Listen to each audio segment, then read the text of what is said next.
میں نے کی دعوت کی دھوم میں مچاؤں، عطا ایسا کر حوصلہ یا الہی۔ کیا ہمیں پتا ہے کہ ایک ایسا دن آنے والا ہے جس سے زیادہ مشکل دن کوئی نہیں؟ موسٹ ڈیفیکلٹ ڈے، سب سے زیادہ مشکل دن ہوگا وہ، اسے یوم الدین کہا گیا، انصاف کا دن کہا گیا، قیامت کا دن کہا گیا، ڈے آف ججمنٹ کہا جاتا ہے، فیصلے کا دن ہوگا وہ۔ اس دن یہ دن سٹارٹ کیسے ہوگا، کیسے سور پھونکا جائے گا، اور پھر کس طرح ہلاکتیں ہوں گی، کس طرح لوگ جناب اسی وقت موت کا شکار ہو جائیں گے، اور پھر کس طرح اٹھایا جائے گا، کس طرح میدان محشر کی طرف لے جایا جائے گا۔ یہ میدان حشر جو ہے یہ شام میں لگے گا، ملک شام میں زمین ہموار ہوگی، اور یہ زمین تانبے کی ہوگی، کاپر۔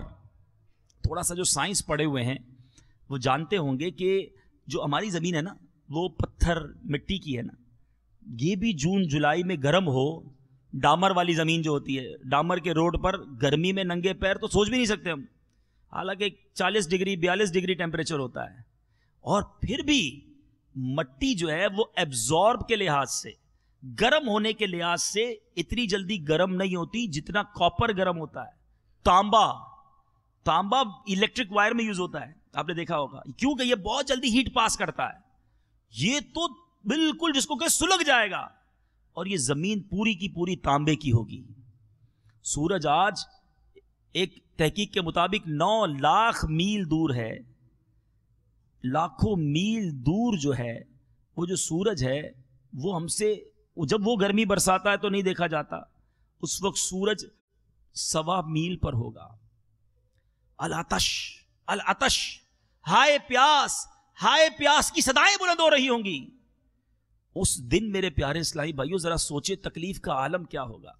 پھر باوجود ان مصیبتوں کے کوئی کسی کا پرسان حال نہ ہوگا، بھائی بھائی سے بھاگے گا، ماں باپ اولاد سے پیچھا چھڑائیں گے، بیوی بچے الگ جان چھڑائیں گے، ہر ایک اپنی اپنی مصیبت میں گرفتار ہوگا، کون کس کا مددگار ہوگا؟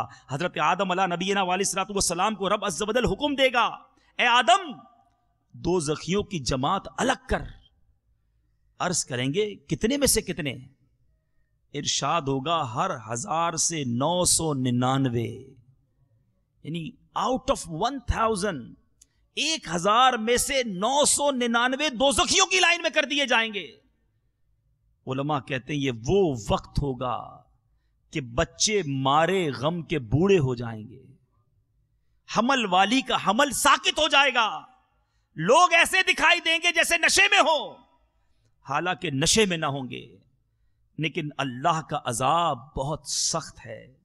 غرض کس کس مصیبت کا بیان کیا جائے، 1 ہو 2 ہو 100 ہو 1000 ہو تو کوئی بیان بھی کرے، 1000 مصائب، اور وہ بھی ایسے شدید کہ الاما، اور یہ سب تکلیفیں 2-4 گھنٹے 2-4 دن 2-4 ماہ کی نہیں، بلکہ قیامت کا دن 50,000 سال کا دن ہوگا۔ تھوڑی سی تکلیف آ جائے نا، آپریشن ہوتا ہے، بندہ بیمار ہوتا ہے، کہتا ہے چند گھنٹوں کی بات ہے، نکل جائے گا ٹائم، ایک دن 50,000 سال کا ہوگا۔ میرے پیارے اسلامی بھائیوں، پھر ایک اور بڑی آزمائش کیا ہوگی؟ آپ دنیا میں کسی کے گھر جائیں، باہر کھڑا کر دیا جائے، ذرا انتظار کیجئے، تھوڑی دیر میں بلاتے ہیں، 5 منٹ گزرتے ہیں، بندہ میسج کرتا ہے بھائی باہر کھڑا ہوں، 10 منٹ ہو گئے فون کرتا ہے، 15 منٹ ہو جائے طبیعت خراب ہونے لگتی ہے، 20-25 منٹ بعد تو سائن آف ہو جاتا ہے آدمی کہ یار اب کیا ہو گیا، اتنی دیر انتظار بڑا مشکل ہے۔ فرمایا آدھا دن گزر جائے گا، 25,000 سال ویسے ہی گزر جائیں گے، کچھ نہیں ہوگا، سارا محشر منتظر ہوگا کچھ ہو، ارے کوئی تو فیصلہ کر دیا جائے، کوئی حساب کتاب تو ہو، ہمارے بارے میں کچھ تو حکم دیا جائے۔ گرمی پسینہ بہ رہا ہے اور 25,000 سال انتظار میں گزر گئے۔ اب محشر کے لوگ مشورہ کریں گے، کیا مشورہ کریں گے؟ کہ آخر کدھر کو جانا ہے، کوئی تو ہمیں رہائی دلائے، کسی کا تو واسطہ تلاش کیا جائے۔ مشورے سے یہ قرار پائے گا ان کا مشورہ کہ چلو حضرت آدم علیہ الصلوۃ والسلام کے پاس چلتے ہیں، وہ سب کے باپ ہیں، اللہ تعالیٰ نے ان کو اپنے دستے قدرت سے بنایا ہے، جنت میں رہنے کو جگہ دی، مرتبہ نبوت سے سرفراز فرمایا، چلو چلو ان کی خدمت میں چلتے ہیں، وہی ہمیں نجات دلائیں گے۔ اہل محشر وہاں حاضر ہوں گے، عرض کریں گے اے آدم آپ ابو البشر ہیں، اللہ عز و جل نے آپ کو اپنے دستے قدرت سے بنایا، اپنی چنی ہوئی روح آپ میں ڈالی، ملائکہ سے آپ کو سجدہ کروایا اور جنت میں آپ کو رکھا، تمام چیزوں کے نام آپ کو سکھائے۔ اے آدم آپ صفی اللہ ہیں، آپ دیکھتے نہیں ہم کس حالت میں ہیں، آپ ہماری شفاعت کیجئے، اللہ تعالی ہمیں اس سے نجات دے۔ حضرت آدم فرمائیں گے میرا یہ مرتبہ نہیں، مجھے اپنی جان کی فکر ہے۔ آج رب عز و جل نے ایسا غضب فرمایا ہے کہ نہ پہلے کبھی ایسا غضب فرمایا، نہ آئندہ فرمائے۔ تم کسی اور کے پاس جاؤ، اذهبوا الی غیری، لوگ عرض کریں گے آخر ہم کس کے پاس جائیں؟ فرمائیں گے نوح کے پاس جاؤ کہ وہ پہلے رسول ہیں کہ زمین پر ہدایت کے لیے بھیجے گئے۔ لوگ اسی حالت میں حضرت نوح علیہ السلام کے پاس جائیں گے، ان کے فضائل بیان کر کے عرض کریں گے کہ آپ اپنے رب کے حضور شفاعت کیجئے کہ وہ ہمارا فیصلہ جلد کر دے۔ یہاں سے بھی وہی جواب ملے گا، میں اس لائق نہیں، مجھے اپنی پڑی ہے، تم کسی اور کے پاس جاؤ، اذهبوا الی غیری۔ لوگ عرض کریں گے حضور آپ ہمیں کس کے پاس بھیجتے ہیں، آپ بتائیے۔ وہ فرمائیں گے تم ابراہیم خلیل اللہ کے پاس جاؤ۔ لوگ یہاں حاضر ہوں گے، وہ بھی یہی جواب دیں گے اذهبوا الی غیری، کسی اور کے پاس جاؤ، آج میں تمہاری کوئی مدد نہیں کر سکتا۔ مختصر یہ کہ وہ حضرت موسیٰ علیہ السلام کی خدمت میں بھیجیں گے، وہاں بھی یہی جواب ملے گا اذهبوا الی غیری، کسی اور کے پاس جاؤ، وہ بھی یہی فرمائیں گے کہ میرے کرنے کا یہ کام نہیں۔ عرض کریں گے حضور آپ ہمیں کس کے پاس بھیجتے ہیں؟ ذرا سوچو بے بسی کیسی ہوگی، کبھی ادھر جا رہے ہیں کبھی ادھر جا رہے ہیں، یہاں سے بھی منع ہو رہا ہے یہاں سے بھی منع ہو رہا ہے۔ اب وہ کہیں گے کہ تم ایسا کرو، حضرت عیسیٰ علیہ السلام کے پاس جب وہ بھیجیں گے، حضرت عیسیٰ علیہ السلام بھی جب منع کریں گے، پھر لوگ کہیں گے آپ ہمیں کہاں بھیجتے ہیں؟ وہ کہیں گے آج ان کے پاس جاؤ جن کے ہاتھ میں فتح رکھی گئی، جو آج بے خوف ہیں، وہ تمام اولاد آدم کے سردار ہیں۔ تم محمد صلی اللہ تعالی علیہ وسلم کی خدمت میں حاضر ہو، وہ خاتم النبیین ہیں، وہ آج تمہاری شفاعت فرمائیں گے، انہی کے حضور حاضر ہو، وہ یہاں تشریف فرما ہیں۔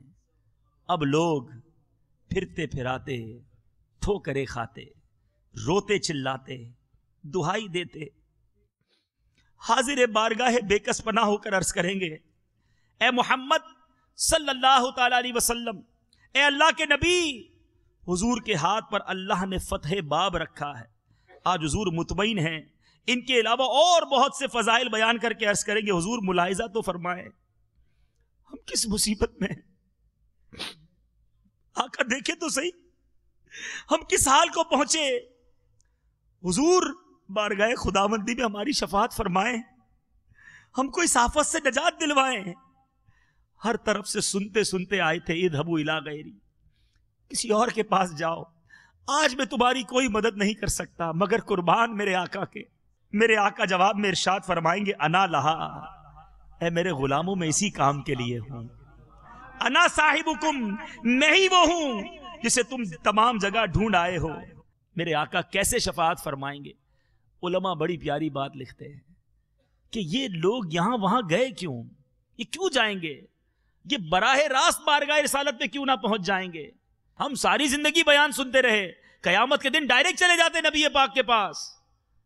اعلیٰ حضرت اس کا جواب دیتے ہیں خلیل و نجی، مسیح و صفی، سبھی سے کہیں بھی بنی، خلیل و نجی، مسیح و صفی، سبھی سے کہیں بھی بنی، یہ بے خبری کہ خلق پھری کہاں سے کہاں تمہارے لیے۔